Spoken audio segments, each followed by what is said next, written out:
In an effort to reach everyone in the country and increase participation, the Census Bureau spent $26 million to send about 13 million bilingual questionnaires to parts of the country with a large Latino population. We specifically have targeted locations where we know that the majority of the population is Latino. So questionnaires will be sent to at least 14 million of the population in general, in the nation. And they will be going into those locations because that will guarantee us an increase in the mail-out of the questionnaire. It is still unknown how many members of the Latino community did in fact mail back their forms. But the efforts of the Census Bureau were certainly a success for the population as a whole.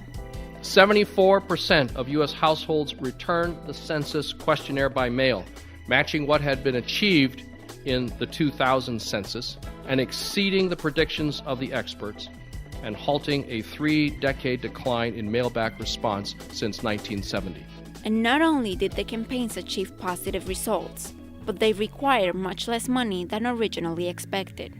That the 2010 census was completed on time and under budget, almost $1.9 billion under budget, which represents more than 25% of the total that Congress allocated in 2010 for spending on the decennial census.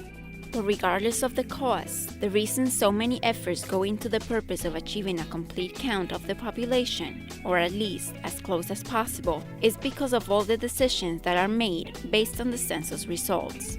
The census data will determine how more than $400 billion is allocated every single year by the federal government and for the next 10 years to local communities for everything from education to senior services to housing to law enforcement and transportation.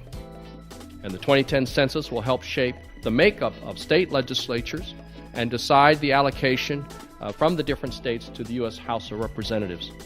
So indeed, the 2010 census will serve as a backbone for our political and economic system for years to come.